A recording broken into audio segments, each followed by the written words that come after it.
So let's start with the idea that poor people in America are victimized. Right? This is sort of the Bernie Sanders case. Income inequality is the root of all evil. This is Antifa's case that communism or anarchism would be a better solution than, say, a free and civil society that's raised half the world out of abject poverty. Right? Income inequality is not the big problem. Nobody rich is making you poor. Bill Gates did not make you poor. Bill Gates provided you a product, and if you bought it, that is your fault. Okay, the upper middle class grew from 12% of Americans in 1979 to 30% as of 2014. That is a massive growth in the upper middle class. The rich are not making you poorer. They are paying your salary. American income mobility, by the way, is just as strong as European countries with far more redistribution. Income mobility drops only when you drop out of high school or you have a baby out of wedlock. Okay, this is what makes you poor. Okay, how about the idea that if you're black in America, there's a white supremacist hierarchy that is keeping you down? Now listen, you'd be a fool not to acknowledge, or a liar, not to acknowledge the history of racism in America. Everybody acknowledges that if you have half a brain.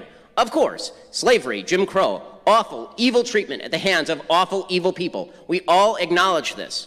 We all acknowledge the collective sin of the United States in promulgating this, and the individual sins, more importantly, of the people who actually promulgated this stuff. Okay, we all get that. But that's not what we're talking about. Now we're talking about now. Because I wasn't born when Jim Crow was in place. I wasn't an adult when Jim Crow was in place. I know that I'm not a racist, and I know I haven't acted in a racist manner. And I would bet you money that the people in this room haven't acted in a racist manner, that they haven't held slaves or voted for Jim Crow. I will bet you money that is the case. You cannot fix past injustices with current injustices. The only way to fix past injustices is with individual freedom. That's it. Okay, the idea that black people in the United States are disproportionately poor because America is racist, that's just not true. At least not in terms of America's racism today keeping black people down. It's just not the case. If that were the case, then you'd have to look at group income and decide based on group income who's been victimized the most and who the country was built for. Well, by that standard, the country was built by Asians. Okay, because the racial group with the highest median income in the United States is Asians. The Constitution was not written by a bunch of people who speak Korean, because the Constitution is a document of freedom, not a document of ethnicity. So here are the three rules. You want to be rich in America? You want to do well in America? You want to put aside the whining about the system? Again, you point out to me an individual instance of racism, I will stand next to you and fight it. But if you want to whine about America, no good. Okay, here are the three rules that you need to fulfill as a person before you can start complaining about your life failures being the result of somebody else's actions. Number one, you need to finish high school. Number two, you need to get married before you have babies. Number three, you need to get a job. That's it. You do those things, you will not be permanently poor in the United States of America. According to the Brookings Institute, 2% of Americans who follow these rules are in poverty. 75% have joined the middle class. Well, what about racism? 71% of poor families with children are unmarried. The poverty rate among non-married white families was 22% in 2008. That same year, the poverty rate among black married couples was less than 7%. But what happened to racism? Why weren't those black married couples poorer than the single white moms? Because it doesn't have to do with color. It has to do with life decisions. And we can talk about differentials in crime and where these statistics come from. I mean, the basic rule is that if you don't commit crime, you're not going to be arrested for it. The police are not going around arresting black people for the fun of it. They're going around arresting criminals based on criminal reports, which is why the number of criminal reports based on race matches up exactly with the number of criminal arrests based on race. Okay, if you don't report people for crime, it's hard for the police to know to pick them up. Okay, how about women? This idea that women are vastly victimized in our society. Hillary Clinton is making buco dollars off of this nonsense this week. As I tweeted earlier this week we found out that a clown can emerge from the woods and scare half of Americans, and also It came out. But Hillary Clinton is going around whining about how there's a glass ceiling and she couldn't break through it, and it's all because of sexism. It's not because she was the world's worst candidate and a pretty appalling human being. No, it was because everybody is a sexist. Everybody's a sexist. And we hear in this context very much about the wage gap, right? The idea that women are paid significantly less than men, 72 cents on the dollar. Okay, that's absolute sheer nonsense. It is absolute nonsense. In 147 out of 150 of the biggest cities in America, women make 8% more money than men do in their peer group. That wage gap is growing, not shrinking.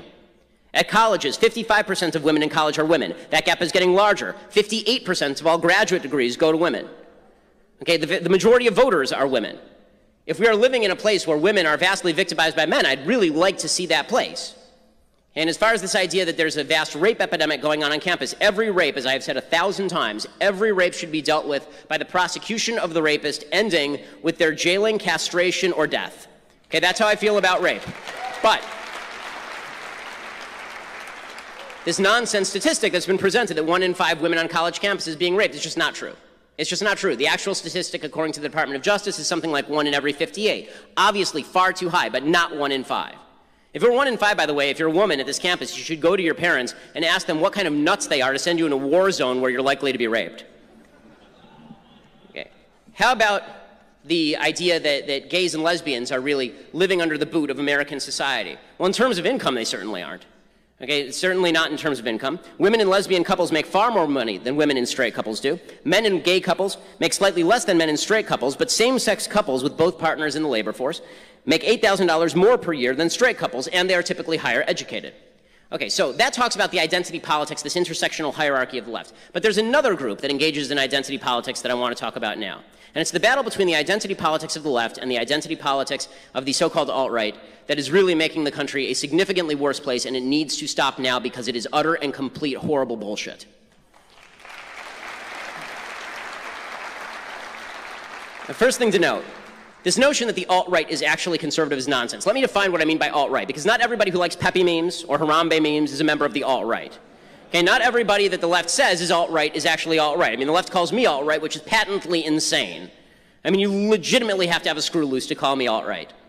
I spend half my career attacking the alt-right. Okay, what is the alt-right? So the alt-right are a group of people who believe that ideology and ethnicity are inextricably intertwined, just like the identity politics left, right? On the identity politics left, if you're a black person who is a leftist, you're a leftist because you're a black person.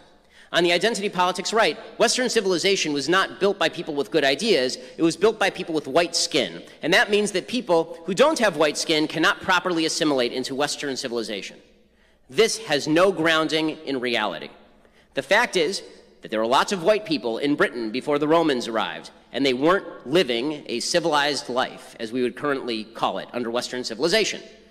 Okay, in fact, the people who, the Romans, right, when Italians were coming to the United States in the early part of the 20th century, there was tremendous discrimination against Italians because they weren't considered properly white. The definition of white moves around a lot based on convenience. Right? Sometimes Jews are white, sometimes Jews are not white. It sort of depends on what you're talking about. But according to the alt-right, because ideology and race are inextricably intertwined, they must have a white identity politics all their own. If there's a group of people who are fighting for the group identity politics of blacks, or of women, or of gays and lesbians, then there has to be a white group that fights back on behalf of the white race. As you may have noticed, I think all of this is disgusting. Okay, Western civilization is not built on race. There have been lots of countries all over Europe that were not particularly civilized and were quite white. Freedom, personal responsibility, separation of powers, God-given rights protected by a government elected with the consent of the government. These are the values of Western civilization. But the alt-right actually overtly rejects these ideas. They say the Constitution is outmoded, that it doesn't work. They say that government for white people is necessary and good because you can't assimilate people to so-called white culture. They hang out with neo-Nazis because a lot of them actually believe some of the same things that the neo-Nazis believe. White supremacy. Now, let's be straight about this. This is like 10,000 people across the country. Okay, this is not 1 million people. This is not 10 million people. This is not 63 million people. It's not 200 million deplorables. It's a very small select group of absolutely terrible people who believe absolutely terrible things.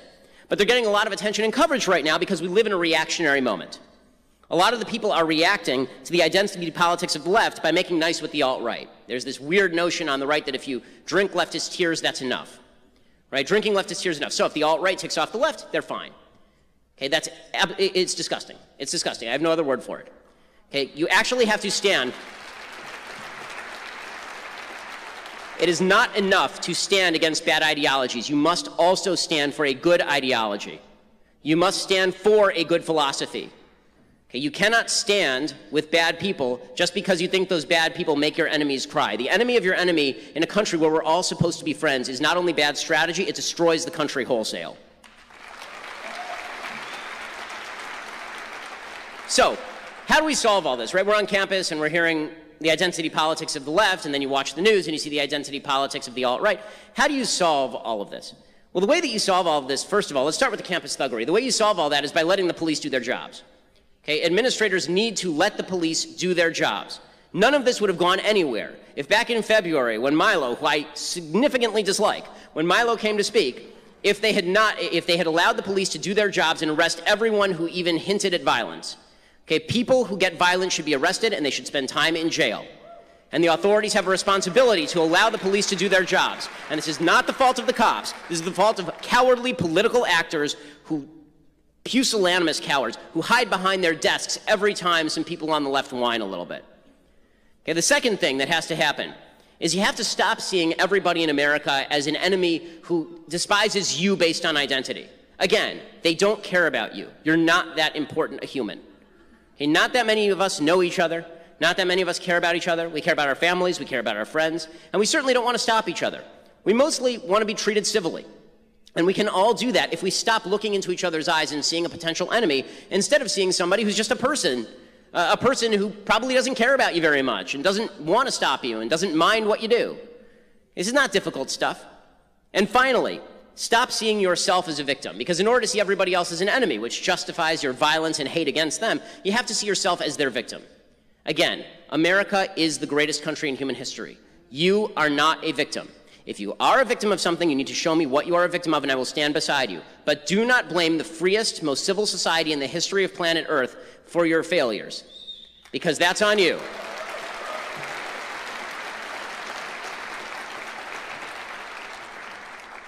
Now, is that so rough? I mean, did we need $600,000 of security to hear all of that? I have a feeling the vast majority of people who are protesting this speech have never heard of me. I'm not arrogant enough to believe that Antifa sits around watching Thug Life videos. If they did, I doubt they would be members of Antifa. But the idea that they're out there protesting, they're out there maybe getting violent, apparently 4 people have been arrested for carrying weapons already. The idea that all that is happening is indicative of the fact that we have stopped seeing each other as individuals. We are all individuals. I'm an individual with a particular point of view. I am not a cardboard cutout for you to call a white supremacist. I am not a cardboard cutout for you to call a Nazi, and neither is anybody else in this room.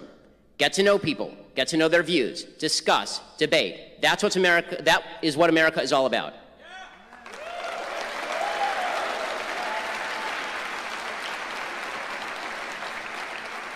If we all do that, I do think that America can see a better day, because I think we're in a dark moment right now. But I think we can get to a brighter moment if we stop seeing each other as members of groups and identifying as members of groups primarily, and instead see each other as individuals made in God's image, one with equal value to another in God's eyes. If we do that, America will see a resurgence. Thank you so much.